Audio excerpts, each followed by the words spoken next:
Welcome back. I've got Maja Taylor on the line. Maya, how are you? I am great. Thanks, Michael. How are you?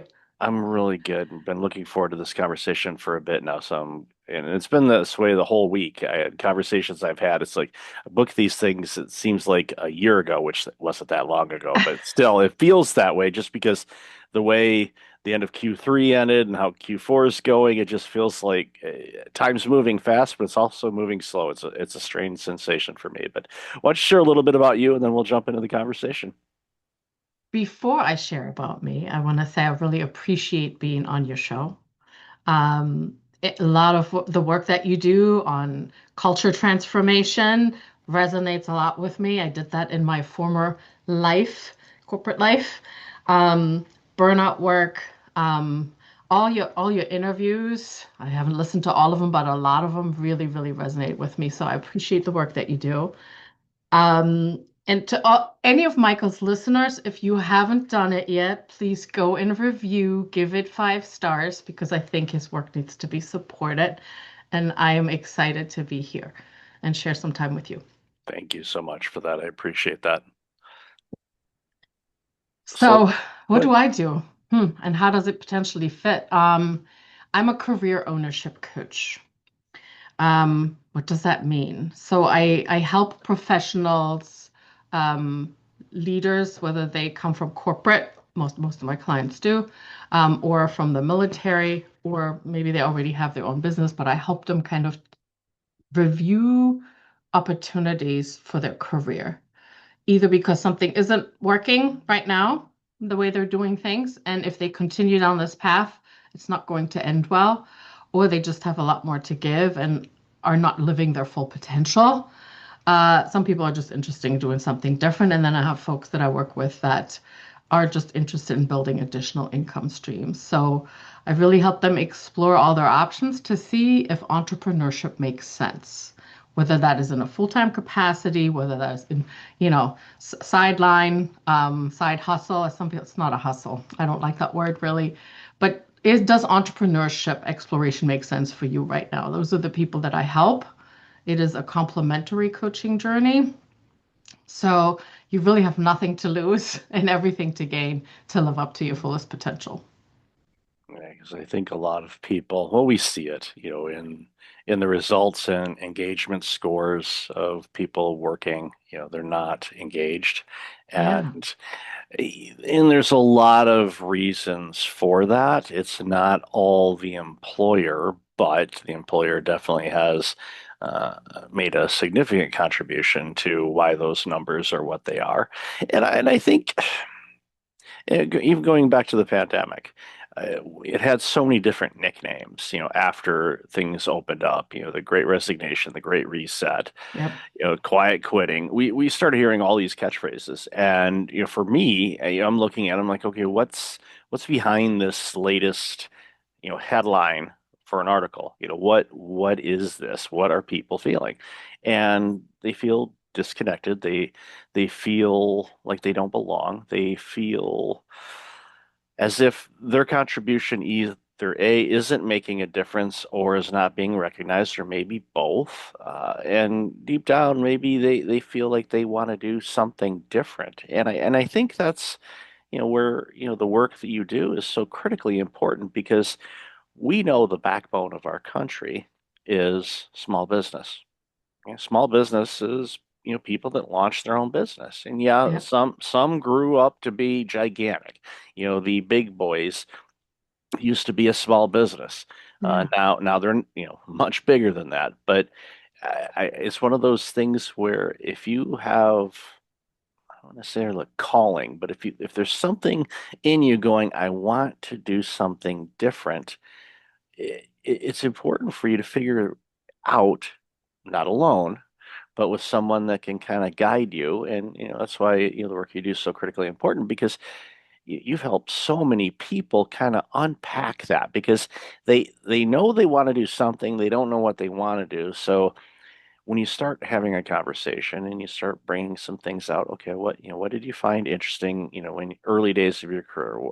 Who did you look up to? There's so many, and I'm not going to Yep. give away your playbook, but there's so many different things you can ask that can kind of help people get a little bit more clarity on what they might like to do. And guess what? You can always change your mind.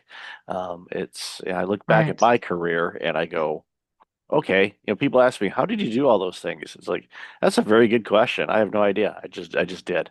I know it's a little bit more complex than that, but I simplify. It's like, I just did. I applied for the job. They hired me. I'm like, oh, I guess I better learn how to do the job.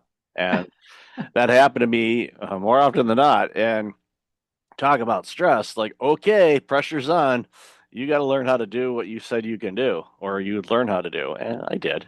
Yeah. But I think when people are stressed and they're burned out and they're working in places that aren't really the right fit for them, they start second guessing themselves and they kind of lose their spark. And I'm sure you see a lot of people, especially when they first reach out to you. I'm guessing many of them, and I could be wrong, please let me know, but I'm Mhm. guessing many of them are coming to you a little bit depleted at first, and you kind of go, okay, well, let's see what we got here. And then by the time they leave, they're ready to take on the world. Yes. Well, I I have been surprised in the recent months of how much the pain, is that the right word? The desperation. Maybe it's burnout. Maybe they don't even know that it's burnout, but how that has risen because of you hear a lot about the uncertainty in the market. There's many more layoffs because, and it's not only AI driven, right? That's just one thing. It's a big thing, but things that are happening that make people feel disenfranchised, that make people feel derailed, or just not, leadership has changed or the company changed direction. We've been acquired. Now only one set of leaders can stay from the two companies that merge, right? Those kind of things. There's a lot more just toxic workplace environment that people are battling with. And I've just seen an uptick in that in the recent months. So I feel that makes this work just so much more important. And I mean, my own journey, I didn't even know I had burnout, right? So my background is I was trained as a scientist back in the day. I'm originally from Germany, so all my schooling was there. And came to the US about 25 years into my life. And that was a pretty big change. And when you leave your, traditions, your country, your language, all that you know behind, you need to grow. You need to figure out your path. And I stayed in the scientific career about half of my career. Still was a true lab rat, developing technologies, leading R&D teams, and did that kind of in the biotech space, in the manufacturing space, kind of more like environmental companies. So we developed technologies that cleaned up air, but I always liked the people part of my work. I loved managing others. I'm really passionate about servant leadership, about empowering others to really just live up to their full potential. It seems to be kind of that theme throughout my career. And the visionary HR director that I worked with at the company I worked with at the time kind of saw that they needed somebody in their department that understood the business, understood the technology. So I transitioned another sharp left turn. I left the scientific world and moved into HR. And there I started learning how to and being certified as a facilitator and a coach and really transitioned, leaned into talent development, learning and development, and just built the leadership university there and helped leaders just be more people orientated because it was a scientific organization. They were focused on the science. And why do leaders get promoted into their leadership roles? Well, they're very good at their specialty, whether that's engineering or whether they're great scientists. They're good at the thing that they are trained in to do well. But now you have to lead a whole team of people. That's a very different charge, right? So, how do you empower those people that you are now in charge of or in care, they're in your care? How do you empower them to be operating at levels where it really gels together as a high performance team? That's a journey for a new leader, right? So I really leaned into that. That was a pretty long stretch in my career. And it always came to, okay, I need to coach the individual because leadership comes from within. And I still apply those concepts now in my work, right?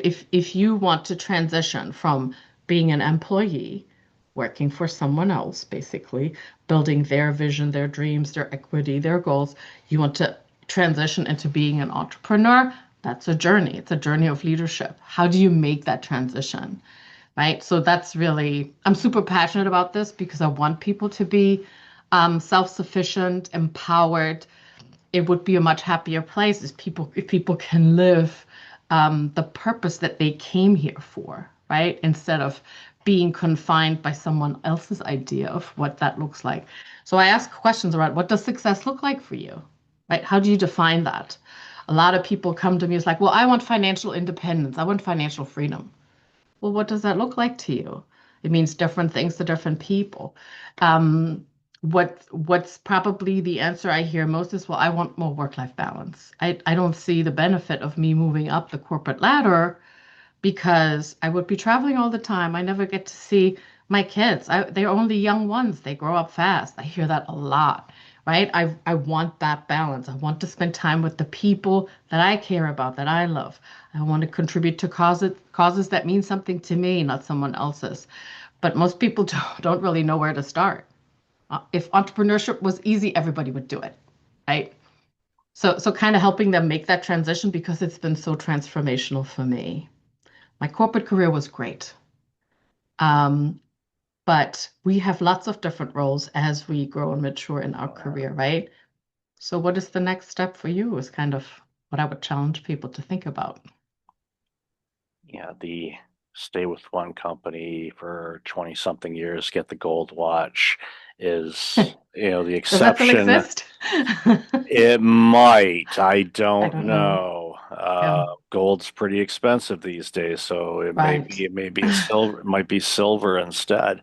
But so much to unpack there. But one of the things that jump to mind, especially if you're working for a company, you get 5,000 plus employees, which a lot of the listeners of my show. Thank you, by the way, for listening to the show. I used to say my mom listened to it, but she didn't listen to it. She's no longer alive, so I'm certainly she doesn't listen to it now, unless I don't think the podcast streams wherever, in the pearly gates. I'm guessing not, but I could be wrong. I'm not there, so I don't know. But long story short, I appreciate people listening. But one of the things that I see with people that they they want to make the move, but they're hesitant and they're like, well, I don't know anything about being an Yeah. entrepreneur. And I tell them, you know what? You know a lot more about it than you think. Because what's so critically important, I tell people, it's like, okay, if you're going to make this switch, and it's different. Believe me, we're not saying it's just like, okay, you go to work over here one day, and then, okay, now you're going to go over to this street the next day, and you're going to work there instead. And it's your Mhm. business. A lot more to unpack than that. But and I've learned this through my career in launching my own business and all of that, is the transferable skills that I have, thankfully, over the years, that is one beautiful tool bag that I bring. And Yeah. I, I, any day I might use a tool that I haven't used in a long time, or there may be a handful of tools that I use daily and have for decades, just because the kind of work that I do and how I work, I use those. But a lot of people think, well, I just want to, throw it all away and start from scratch. I'm like, why would you want to do that? If you've already got some headway here and you already got some things lined up, like contacts, for example, or people would buy from you. So you're building your business and all of that. You not just, your friends and family, but actual, people that you've worked with in the past that would consider using you for whatever service you're doing. You want to nurture and keep those contacts, especially because they know people that might be interested in helping your business grow too. But I'm guessing you run into that a lot, where people go, yeah, I don't know anything about it. I'm going to be starting completely fresh. Which, if you pay half attention when you work, and I know sometimes that's hard based on the amount of work that people are doing right now, but if you're curious about how does this operation run, you may learn some things that can help you run your own business, or more importantly, maybe, how not to run your business, depending on things there. But I'd love to hear your thoughts on transferable skills and how important they are for an entrepreneur.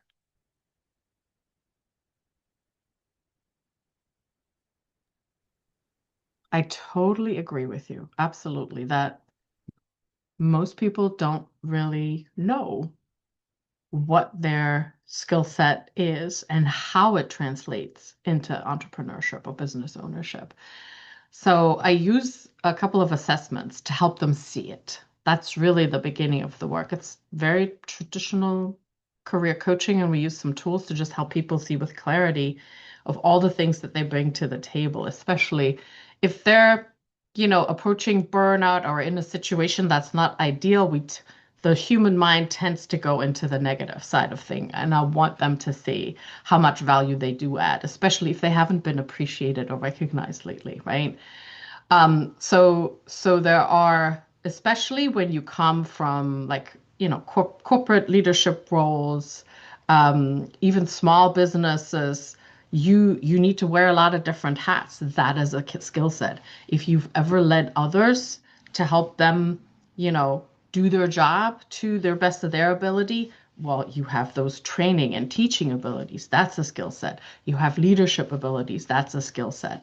Your specialty, whatever you did go to school for, or the special trade that you know and learn, that's a skill set, and that might transfer really well into a business. Um, the value of the service is helping people see and realize how many of the skills they already have to transition successfully, but don't know where to start. So I'm just really kind of that. I provide that guidance and connect them with resources, help them think differently. My job as a coach is to really pull them out of their comfort zone. You only know what you know based on your past experience. So working with me does require an open mind, right? You will probably hear about some things that you've never heard of or haven't considered. Maybe you've prematurely dismissed them if you heard about it before. So open mind is key. You've really got nothing to lose to just, explore some options that are not the traditional path that maybe you were told by your parents or school said you had to walk, right? It's not widely available. This is why I'm so passionate about this, because I had my aha moment working with my career ownership coach a couple of years ago, where I was in the throes of interviewing because I was trying to look for something else. Nothing really resonated as good enough to really make that jump. It wasn't necessarily a lot more money. It wasn't really different. It would have been the same thing in a different color. I was like, well, I might as well stay where I am, right? But when I started working with her, my light bulb moment was, you mean I have other choices? And entrepreneurship was something I had played with. I had started my own coaching company, but it was part-time. It was a side gig. And if you spend part-time efforts, well, you get part-time results, right? So just looking at it differently of how much not only possibilities out there, but how much support there is. I think people aren't aware of this. So, this coaching journey is an opportunity to get educated on how much support is out there. And that if I can do it, I feel anybody could do it, right? There are templates, there are molds that you can use to help you charge your path to success, really. Yeah, And you have a lot of skills already. and it's I run into this a lot with people, where they really don't know who they are. Mm-hmm. And it's kind of interesting if you think about it from a high level, because you're like, well, how do you not know who you are? You've spent every day of your life with you. How do you not know who you are? It's because they have been so beaten down from, going from, and this is a quote from Colin M.B. Cooper, who I interviewed on the show earlier this week. Okay. And he said, a lot of things we're seeing in the work world now is, people are, getting curiosity beaten out of them so they can be compliant. And that's not that's not good for people. Curiosity is what creates all the technology, all the things, the sciences, the research, and all of that. starts with curiosity. Mm. And if you don't know who you are, get curious and figure out who you are. And that's where, these, the coaching, that you do, and the personality tests and assessments. And I love sharing the story. I'll share it really quick. I was working for an association that helped with supply chain and logistics professionals. This was over a decade ago. And our CEO, who was relatively new to the organization, brought in a facilitator, and they used True Colors. There's many of them. There's, obviously DISC, and it's well known, and there's all kinds of other ones, but they use True Colors. And uh, Cheryl, the CEO, and I, um, on paper, you would look at us, and two completely different people as far as how we approach things and all that. Still think the world of her. Great, great boss. Really enjoyed my time working with her. But we go through these exercises, and when they got to the point in coding and scoring and all that stuff, we were both gold. That was a 45-minute interruption into the presentation where the rest of the team were excused, other than a handful of us, because she could not believe that her and I were the same. It bothered her. She wasn't mad, but it bothered her to the nth degree. My colleagues were all like giggling. I'm trying to keep a straight face and just I'm gonna let the facilitator earn their compensation here because I can see it, but she couldn't. And even years later, she's like, I still don't believe it. She said, You're a blue, you're not gold. I'm like, Yeah, I thought it was a blue too, but based on the questions, I was gold. But it was, for me, it was, okay, why am I gold? What made me different than what I thought I was? And again, that goes back to that curiosity. And a big thing, and you mentioned it a moment ago, briefly, is when you're going into this and you're working with someone like Maya, you got to have the right mindset. Okay. You have to be open for new ideas, be open to having your mind changed. I'm not saying that what you were thinking was wrong before. It may have been applicable for what you were doing that period of time in your life, but where you are today, have an open mind because there could be some breakthroughs for you that allow you to venture out on your own, say goodbye to making money for some other organization and make money for you and your family and make the impact that you want to do that just lights you up on a day by day basis. Because, folks, when you get to work and do things like that, and I wake up every morning and I'm thankful that I get to do what I get to do. And I've been that way, a good chunk of my life. I mean, there's some periods that maybe I wasn't so thankful, but especially at the time of this recording, we're a couple days from Thanksgiving. So definitely thankful for the opportunities that I have to be able to serve and help people because I'm with you. I want people to be their best. Why? Because if they're their best, then the products and services that they help make, we all benefit from that. I'm tired of buying crappy stuff. I want great stuff. Why? Because I want great stuff. And we can have great stuff. But we have to make sure that people are in their best state and in the best place for them to do that. And that's why, again, why your work is so important to help people look and explore and go, hey, you know what? This might be the right thing for me. Absolutely. And I'm glad you mentioned Thanksgiving. I always lead with gratitude in my day too, because what you focus your attention on, grateful for what you have or what you get to experience, you create more of that, right? If you're feeling under pressure, that's a little harder to do. If you're feeling, disregarded or not appreciated, that's a little bit harder to do. It takes more effort. So a coach can really help then to provide that time and space where people can reflect. You said something earlier that I really resonated with. People don't know who they are. How come, right? You spent all your life with yourself. Why don't you know who you are? Well, because people don't take the time to sit and really think through what are the things that I really want to achieve for myself. So the biggest question I ask, what do you need from your career to live the life that you want to live?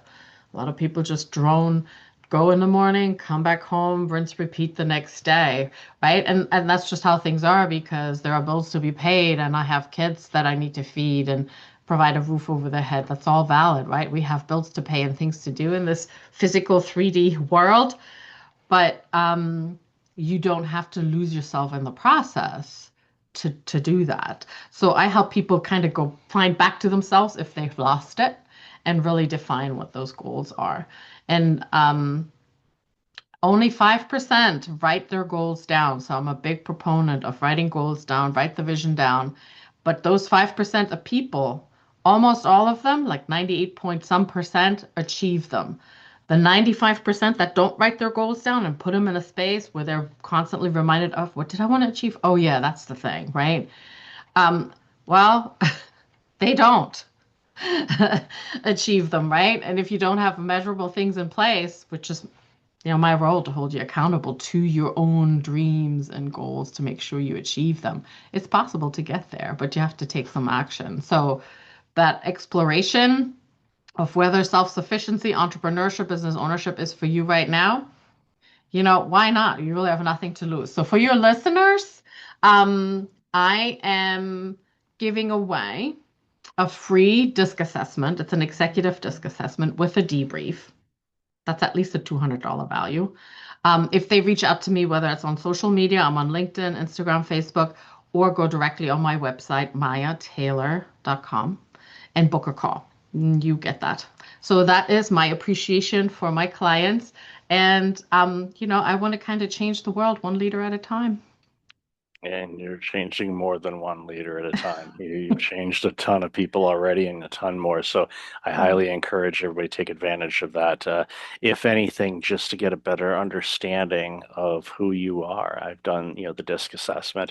I got it, which reminds me, I got to go dig that up. I know I got it saved somewhere in one of my online drives because I over the last few months I've been like, let's get all my assessments and things kind of in one area, and then I can, kind of review them again and kind of see, is this still resonating, or have I, if there's been some shifts, that kind of stuff. But I'll definitely have that information, including your social media links in the show notes. So Maya, thank you so much for your time today. Really appreciate you and this amazing work you're doing. You're making a huge impact in our world, and we desperately need that. So thank you so much for being on the show. Thank you, Michael. Likewise, ditto, you're making a huge impact, and it's great to talk with you today. Happy Thanksgiving.